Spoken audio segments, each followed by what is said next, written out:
Good morning, LAP. It's Friday, January 8th, here at the Louisville Assembly Plant. As we thought, we started off the year, we were ready to go after it and get it, and we ended up having some hiccups here at the beginning. We're trying to get through our model launch and everything, and hopefully not skip any beats. Well, it didn't take but 1 week, and we're already skipping a beat. So, as you're aware, it's a part concern. It's the semiconductor in the brake control module. It's affecting all of the Ford facilities right now. They're diverting all of our stock to KTP and a couple other plants that got the inventory and need to get the units out. So we'll keep you posted. Right now it's just the 1 week. We actually have units to build in the following 2 weeks. I'm sure next week will be several conference calls on what's happening, how close we are. So if we are down, of course, expect a robocall, and I will try to get something out as soon as I know and exactly what's going to happen with unemployment and filing. Order bank 2021 Corsair 5,734. 2021 Escape 39,691 for a total of 45,425. I want to congrat our 2018 TFTs that were converted, and I've seen a few posts on Facebook, when nobody's going to congratulate me, when nobody said anything, nobody knows anything. There's a process that's got to be followed, and I've been doing this long enough to know there's always glitches in the process. And of course, I get to work today and there's a glitch in the process. I open up my mail and there's only 21 people out of the 35 that I have listed for 2018 that are converted. So I've already cut, pasted names, globals, and everything for everybody that's on our list that I have here locally, sent that back up north to make sure we can get all those corrected as soon as possible and see what the issue is so we can contact these individuals and explain it to them. I pulled everybody's H-160, so we have all of our information. I'll be getting with Labor Relations today. So this is one of the reasons why. Till we get official paperwork that says black and white, Ford, International UAW, Labor Relations here are all in agreement, you don't put nothing out. That's exactly why we don't do that. So the ones that, just bashing and pissed off, this is why we don't do that. Till we know 100% for sure, and we get something from black and white from the company and the union, we're not going to put something out that may be untrue, because we went out there and told everybody, oh yeah, everybody's converted. Everybody we got's converted in 18. It wouldn't look real bad when they only converted 21. So give us a little bit of time to get this worked out, work through, see what's going on, and then somebody will be getting with you. They will convert back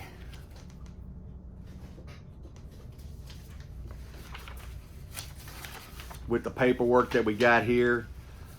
You'll have December eligibility for the ones that converted.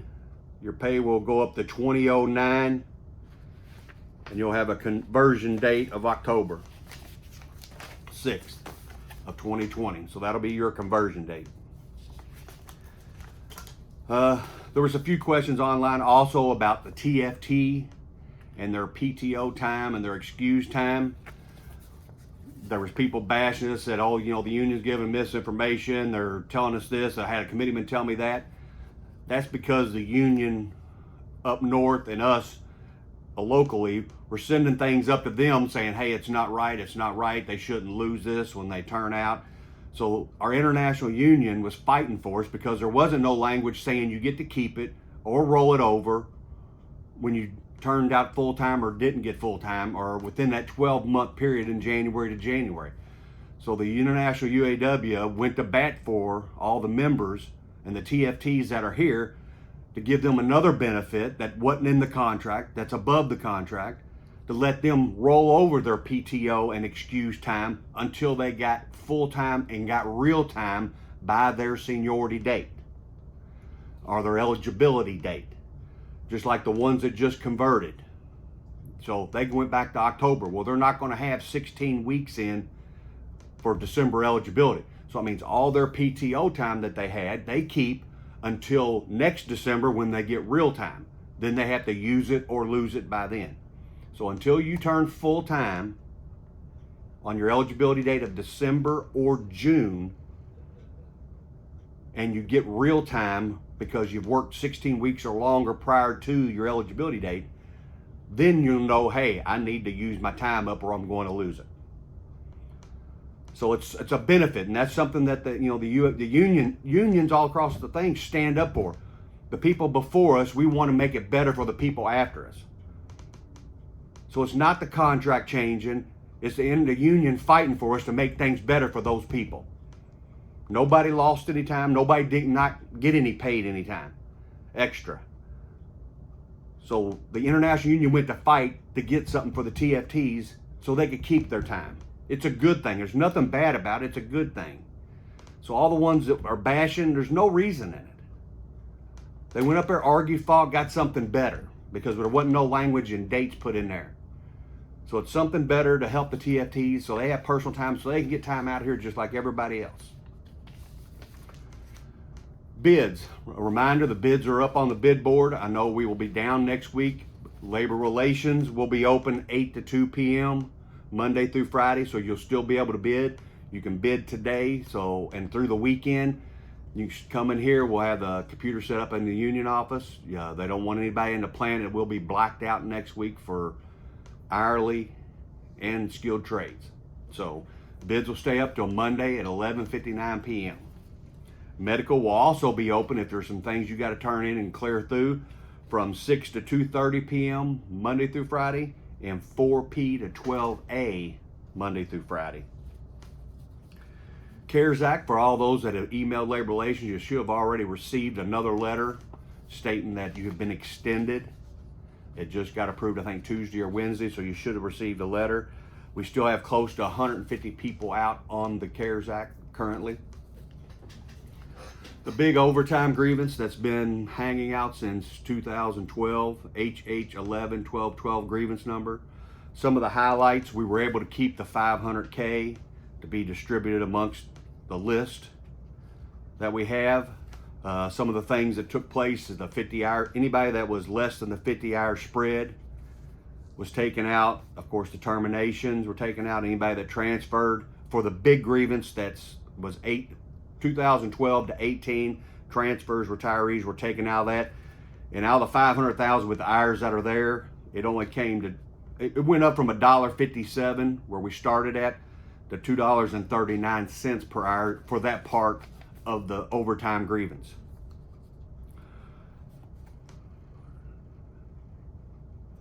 That was, looking at about over 200,000 hours divided up amongst that. The settlement got an additional 100,000, so we went from 500 to 600,000, and we got roughly 848 members that are in that. To divide up the 100,000 in, we're looking about 3,000 hours in that area.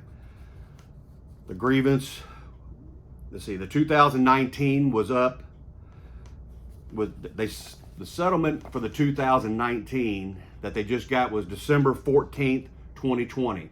They included all overtime grievances from August of 18 all the way to December 14th, 2020 will be in this settlement. And it looks like we're sitting down with the bargaining committee right now. We're going through all the grievances, writing down. There's a lot of SALs involved, which is see attached list, putting the names, the globals, the hours, and putting the amounts next to it, trying to figure out everything. Like I said, there's 848 members that are in 18, 19, 20 right there at the end that we got to sit down, go through, figure. We're hoping to have that done sometime next week.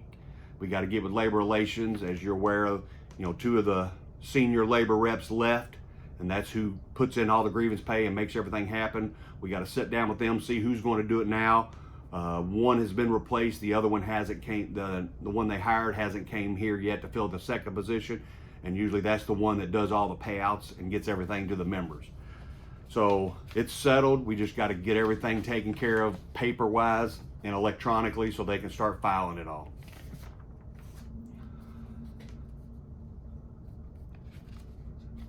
I'd like to thank the bargaining committee for sitting down and going through the enormous amount of grievances and everything that we had to try to get to this settlement that we are. I'd like to thank our international rep, Scott Eskridge. You know, he was our servicing rep, moved up to international for arbitration. We had many conversations. We went back and forth. Ford tried to add all the little bitty things that they had in there last time. Luckily, him and myself were able to argue and fight and show where the things they were asking, they didn't even know what they were asking. They just wanted them just because they didn't want to lose. So we got all those thrown out. We zeroed out the overtime this past Monday. So we're starting off with a fresh, clean slate for everybody. And they've already been warned about spreads and keeping things in spread and grievances. If they start coming back up to their direction, it will not be real good for any salary personnel down here. The overtime survey for electronic, right now it looks like if you go on the bid machine, you see where the shift preference is. You got the overtime survey is there currently.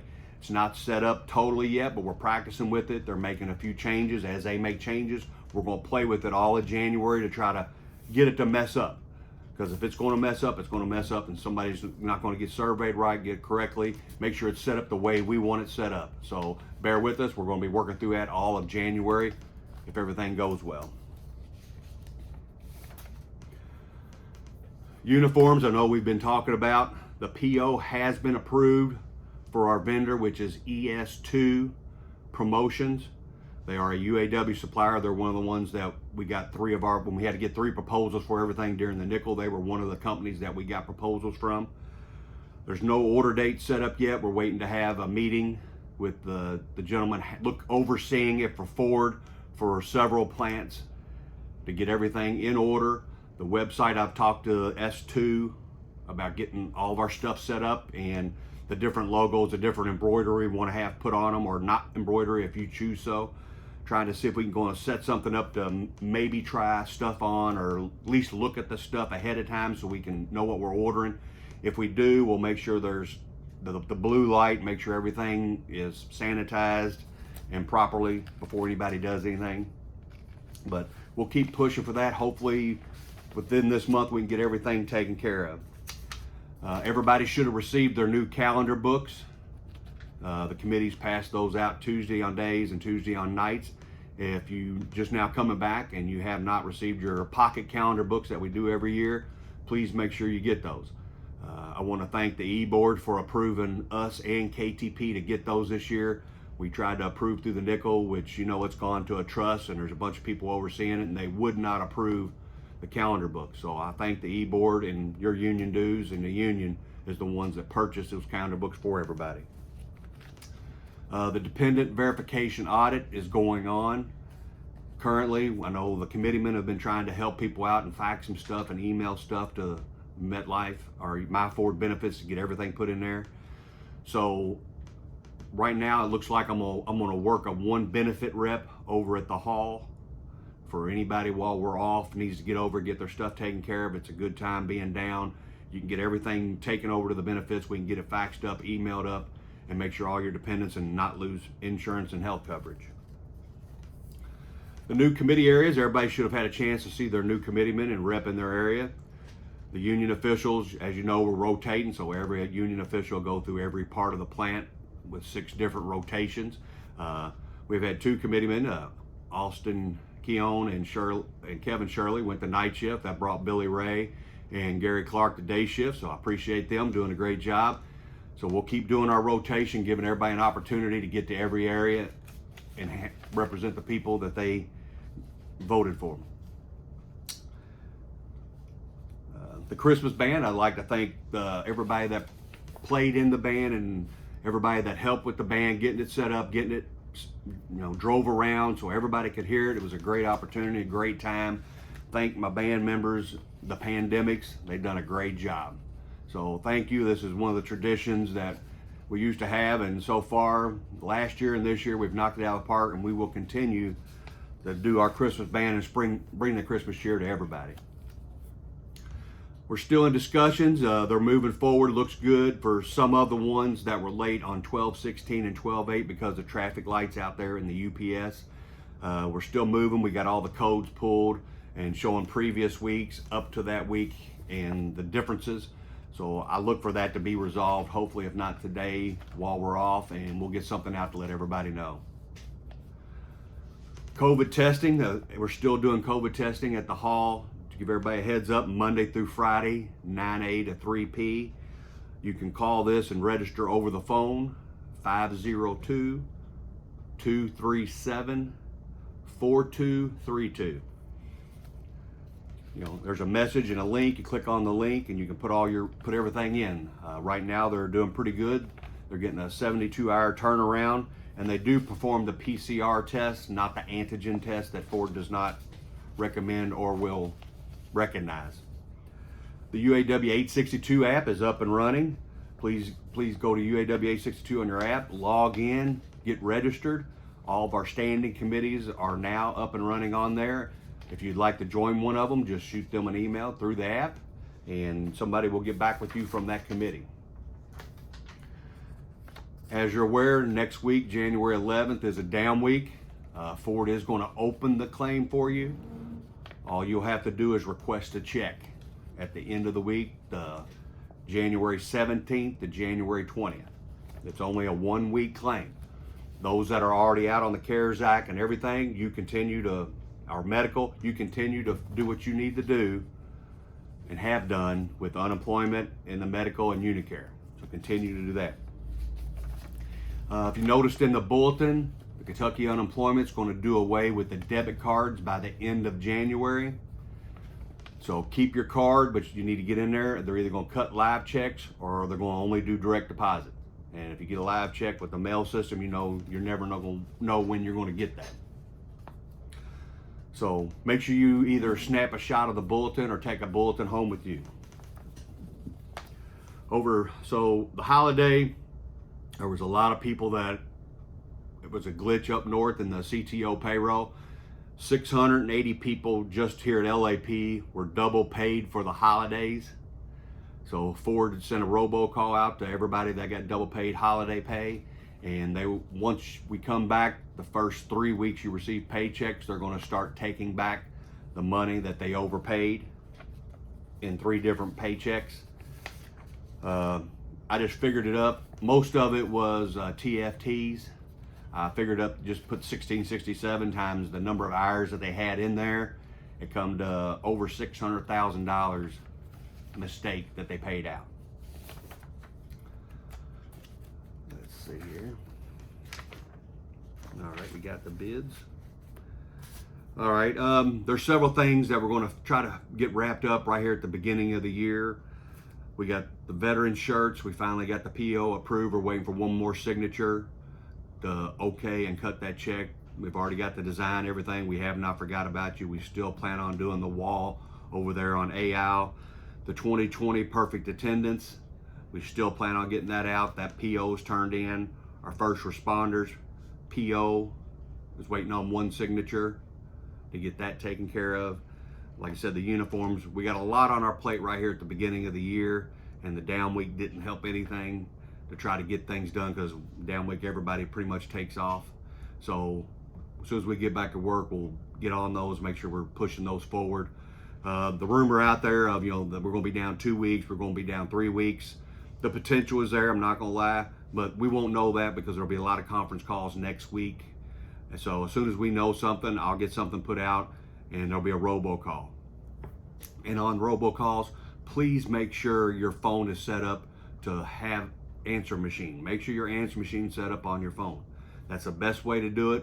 So let it go to the answer machine. You can listen to it over and over again. But if you got the numbers blocked or your answer machine full or it's not set up, you're not going to get those messages if you don't answer the phone. I know we got a busy week. I appreciate everybody's patience with everything that's gone on with the committee. We've been in meetings all week. Everything is hectic as hell, as you can imagine. But I appreciate you being with us, hanging in there. We'll get through this tough time. So on behalf of myself and the committee, LAP, I'd like to say God bless and have a good shutdown. Thank you.